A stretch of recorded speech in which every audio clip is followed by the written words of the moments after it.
Hello Physical Fiends, it's Jordan here again with a follow-up video from a couple of days ago where I talked about the situation with the physical releases on the Nintendo Switch 2. And it's still kind of unclear. I mean, people are currently running their simulations and either panicking or coping, but we still don't know what it's going to be like in the real world event when things are, out and about. But I do want to say, I am a little bit less worried than I was before, because if you saw yesterday's video, I made a video about 3 marvelous games that are a proper cartridge, like just 3 normal box standard, sort of not AAA games, just your middle of the road AA releases, and they're like a normal cartridge, which is fantastic news because I was worried that it was these kind of games that were going to suffer the most. But that doesn't mean that we shouldn't be a little bit wary still, because, I've had a little bit of information, a little bit of insider information, which could be bullshit. It could be entirely bullshit. And the fact that it's probably had to go through like 4 levels just to get to me, and me passing it on to you, you are step number 5, congratulations. So yeah, it could be bullshit, but the person who told me this, I do trust them. It does appear that Nintendo are giving their publishing partners fewer options when it comes to their physical releases. So if you look back at the Switch 1, if you were a publisher on Switch 1, you had a lot of options when it came to the physical release. If you was a very small indie game, you could get a 1GB cartridge for a reasonable price, whatever one would consider reasonable. But, they also had incremental increases in cartridge sizes, 2GB, 4GB, 8, 16, all the way up to the big chunky and very expensive 32GB cartridge. And when I say expensive, like more expensive than you'd think, okay? Because I think of the entire Switch library, you could probably count the amount of games that use 32GB probably on 1 or 2 hands. That's just a guess off the top of my head, but it's around that.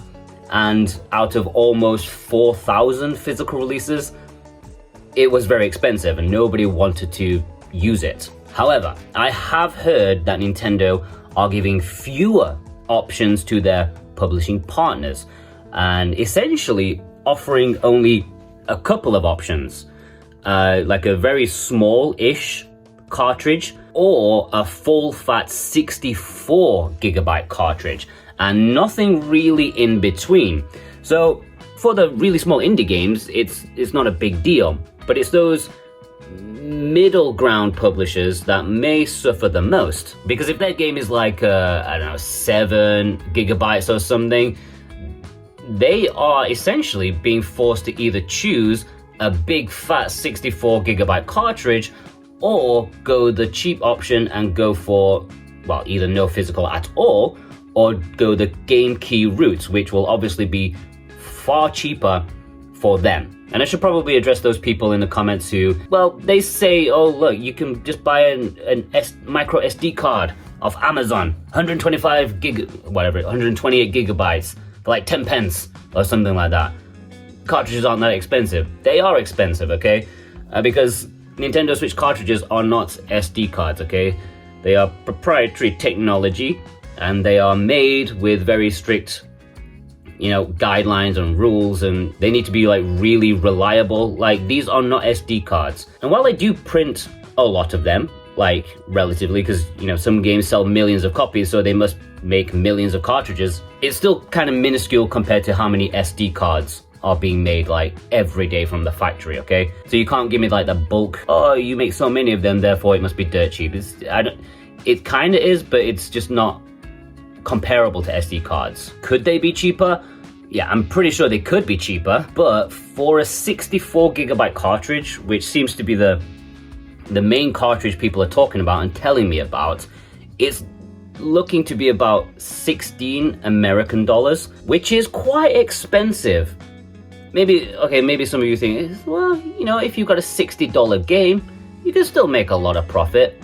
Yeah, but you have to take other things into account as well. Because, well, firstly, there's the fact that a big AAA publisher, they're not going to print like 5,000 copies, okay? It's not like a limited boutique release, okay?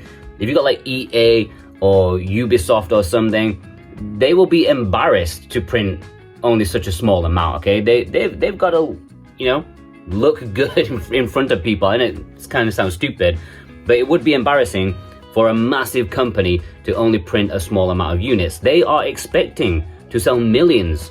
And so while they won't print 1 million copies initially, they will want a big amount, like at launch day, 100,000 of them. And $16, 100,000 of them. Never mind the fact that you also got to pay for the box as well and any other thing you want, like inside art or anything like that. That's extra money on top of that. Never mind you have to pay for delivery and packaging and stuff like that. It really adds up. And okay, $60, you can still make profit. That's if they sell it for $60, okay? Because, yeah, $60 at launch, but you know what Ubisoft games are like. Within like 2 weeks, they're like half price or something like that. That's just not good for them. Yeah, while they could make a profit, it won't be the profit that they want, okay? They've made this game. They're expecting $60 for each unit sold. And yet, if they've got a Switch 2 cartridge that's really expensive and they're making millions of them, it really adds up to much less profit than their shareholders would like, It sucks, but it's just business. I don't know how business ended up this way, but it has ended up this way. And so this is where I'm finally getting to my point. I do apologize again. Unscripted Jordan is bad Jordan. But my point is, the fact that some of these publishers are taking that risk. They are taking on board this bigger, fatter cartridge than they should probably, that they don't really need all this space, but they're doing it anyway. And I think they really should be supported and rewarded for it. The Marvelous games, for example, but also like the big one for me is the Cyberpunk 2077. It's going to be a launch title on the Switch 2, and we've been told that it's going to be a proper cartridge, a proper one that's used, not a game key kind of thing. It's a proper cartridge. They're doing it, yeah? They're taking that hit with a big chunky game on a big chunky cartridge. They're hoping to sell millions of it, so they're probably giving Nintendo a big chunk of change as well, just to get the cartridges printed and stuff like that. Unless Nintendo worked out some deal with them, I think they did that with The Witcher 3, right, on Switch. So maybe they got a cheaper price just to get this out. But even then, it should be rewarded. Like, other publishers should see this and see that, okay, this is kind of like what we want. And Nintendo should see this and think, maybe we could just make things a little easier for everybody involved. Again, this thing about fewer options for publishers, that's what I've been told. Do I fully believe it?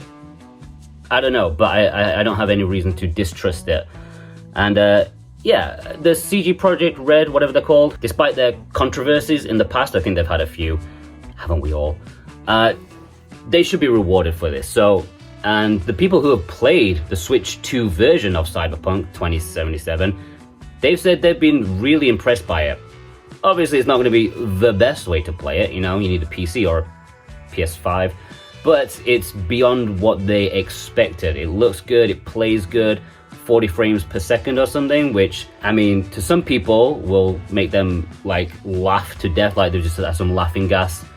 But to, I think, most Switch owners of the past, 40 frames per second, whoo, wow, that's like light speed for us Switch owners, right? 40 frames, I can deal with 40 frames, okay? I'm happy with that. And it looks good, it plays good. Yeah, we should be supporting games like this. Now, there's no pre-orders out for it yet, anything like that, but when it does, if you can afford it, if you want to afford it, you want to help out, I think people should do this. It's what we need. It's what we need. We need this kind of consumer-friendly attitude towards physical media. And the price is going to be a little high. I heard rumors about $60, so not like the $90 Mario Kart World nonsense. I heard $60, which, again, if you look on eBay for other consoles, they're probably not $60 anymore. I'm pretty sure you could get it for like $20. However, can you play it on the go for $20? I don't think even the Steam Deck can run Cyberpunk as well as the Switch 2, at least that we've seen so far. It'll be a tough pill to swallow for many of us, but publishers should be rewarded for this kind of effort. And that's my point. We should award those publishers who are going to the effort of putting it on a cartridge and do not reward the publishers who do not. Anyways, hope you all are having a fantastic weekend. Take care.